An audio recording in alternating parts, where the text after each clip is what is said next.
कुदरत का कानून है कि हर शय की तख्लीक एक जर्रे से होती है और अपनी पूरी आबोताब पर पहुंचकर अपने वजूद को मनवाती है।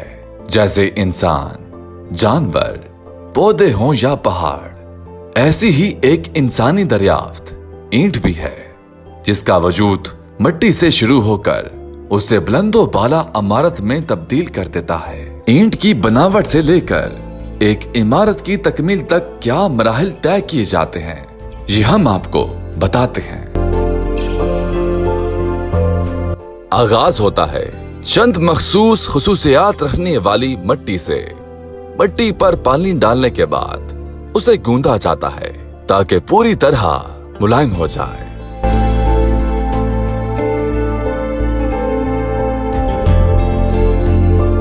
फिर जमीन को रिंग की मदद से बराबर किया जाता है और मिट्टी को सांचों में डालकर एक मखसूस शक्ल दी जाती है, जिससे ईंटों के मुख्तलिफ डिजाइन बनाए जाते हैं। ये अमल कई दिनों पर मुश्तमिल होता है और एक ही खानदान के कई अफराद ईंटों की बनवाई के मुख्तलिफ मराहिल में हिस्सा लेते हैं।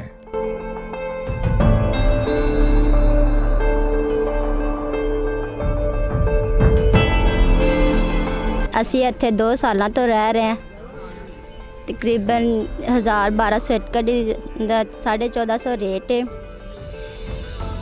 ਇੱਥੇ ਉਹਨਾਂ ਘਰ ਸਾਨੂੰ ਦਿੱਤੇ ਹੋਏ ਨੇ ਜਿੰਨੇ 'ਚ ਅਸੀਂ ਰਹਿ ਰਹੇ ਹਾਂ। ਇੱਥੇ ਕੰਮ ਕਰੀਦਾ, ਘਰ ਚਲੇ ਜਾਈਦਾ। भट्टे का प्रोसेस से सबसे पहले जो काम शुरू होता है वो मिट्टी को लेना होता है। हम मिट्टी को किस तरह से लेके आते हैं और इसको यहाँ पे लाकर बाहर से लाकर अपने भट्टे पर रखते हैं। मिट्टी को चेक करने के लिए हमें 2-3 प्रोसेस होते हैं जो हम मिट्टी को चेक करते हैं और उसके बाद फिर मिट्टी को पास करते हैं या फेल करते हैं। उसके अंदर सबसे पहले मिट्टी में नमी का तनासुब कितना होता है, उसके अंदर रोड यानी कि बारीक रोड तो नहीं होता है। इसके अलावा इसके अंदर और जो सेम थोर को चेक किया जाता है कि मिट्टी के अंदर, क्योंकि जितनी मिट्टी मजबूत सेम वाली होगी उसकी वजह से शोर और वो कलर उसके अंदर आता है। उसके बाद ये सारे प्रोसेस चेक करने के बाद हमें मिट्टी को जहाँ से करीब से लेके आएँ या दूर से लेके आएँ, जहाँ से भी लेके आएँ हमें उसके ऊपर कॉस्ट पड़ जाती है उसको लाने की। उसके बाद जब वो हम उसे वहाँ से लेके आते हैं मिट्टी को, तो हम यहाँ पे अपने भट्टे पर उसको रखते हैं, मिट्टी फेंकवाते हैं। उसके बाद हम अगला प्रोसेस शुरू हो जाता है कि लेबर उसको कैसे निकालती है, उसके लिए क्या प्रोसीजर होता है। लेबर जब मिट्टी एक दफ़ा डिलीवर की जाती है तो मिट्टी को इसी तरह गूंदा जाता है जैसे कि आटा गूंदा जाता है। फिर उसके ऊपर अगला प्रोसेस शुरू होता है उसको गूंदने का और उसको फिर सांचे से निकाल के आगे लाने का। जब मिट्टी उसको गूंद दिया जाता है तो उसे 1 से 2 दिन मिट्टी को रखा जाता है जिससे कि मिट्टी सही तरह से अपना वतर या जो मतलब उसको में आ जाए। वतर आने के बाद उसको सांचे से निकाला जाता है और उसको 2 से 3 दिन खुश्क होने के लिए बाहर खुला छोड़ दिया जाता है ताकि मिट्टी वो ईंट या जितनी है वो उतनी खुश्क हो जाए कि उसको उठा के आगे भट्टे के अंदर लाया जा सके। जब वो खुश्क हो जाता है तो हमारे पास कुछ लोग रक्शे रखते हैं, कुछ रेड़े वाले होते हैं, वो उनको उठा के आगे भट्टे के अंदर लेके आते हैं।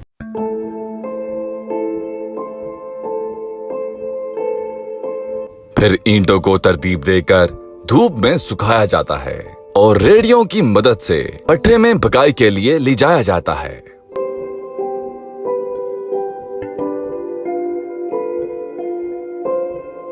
मैं 12 साल तो इत्थे मुंशी दा काम कर रहा। सारा काम मेरे अंडर च है। लेबर दी रोज़ गिनती होंदी है जिन्नी डेली कढ़दे ने ते बाद च जो सुक जाती उदों उन्हां दी पक्की गिनती कर लेगी। इन्हां दी जिहड़ी पे आ जुमरात इन्हां नूं मिल जाती जी गिनती करके जिन्नी इन्हां ने 8 दिन की कढ़ी होंदी।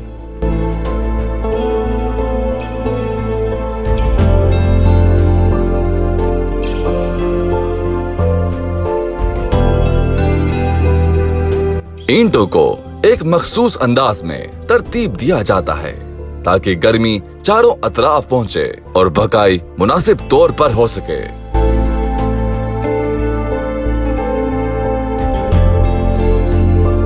फिर ईंटों के ऊपर केरी डाली जाती है। कोयलों को क्रशर की मदद से बारीक करके ऊपर डाला जाता है और ये अमल 2400 घंटे जारी रहता है।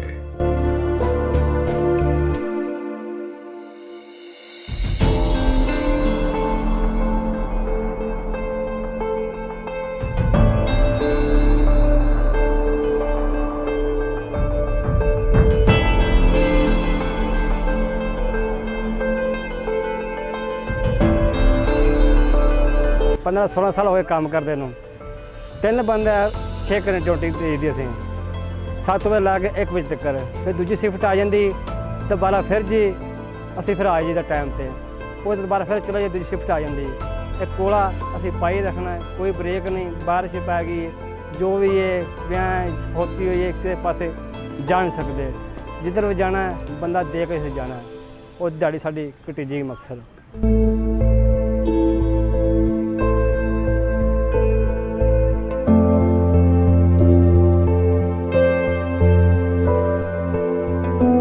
इन ईंटों को छोटी छोटी रेडियों की मदद से गोदामों तक पहुंचाया जाता है।